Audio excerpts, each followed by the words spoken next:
Kiunga chinsabire toko chakurwa ase county ya Nakuru ase emweiga bwedra magosi chikoso chokwegia ogenderete chinsemekyo asobo tutukane bwanyara ka baboko ene kiwali tukulia lero gosogwa chage tukane gritukuli goro chingaki abanyaruka be skuru ya Butere banyatuka bakorekana gotranigwa gotakora aje gosoli yabo yokwegie yumanigete buna yumanigete ekosogwo of war eyuboigo erosirie amo no senator mukoro obwe county ya Kakamega musikiro bas Malala koregana neliukolia omwasiri wechisemi musikechuri asimigo sogamba niganya kabagote abuna lichiko trianchireti omonto tali omwalimu gosoma koleli bwe skuru gosonania ase amangana yokorwa chisemi gose obos gosomye gose kwegeria abaroka be skuru nabo igo nyarakabaga komenta abuna skuru eyo talinganigo yatenetigwe gotakora gostolio yabo gose gotekene gostolio yabo kure nigo yatwe libagelio lyabene nabo igo yanyarakabaga ikolikana ero yoka enyene muna omogwasiri oyo yanyarakabaga gukwana nabalike bamangana chikinga kichinge magega yejiburaburu chikone kigwa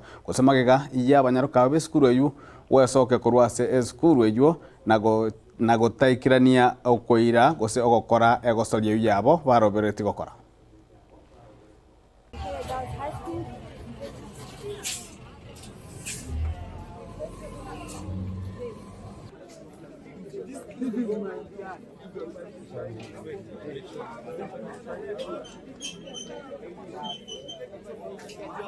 The government did not stop Butere Girls from performing.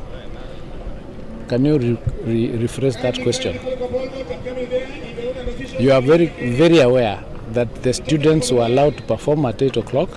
When they came to the stage and after the national anthem, one of them stepped forward and said they are not willing to perform without their director, Mr. Malala.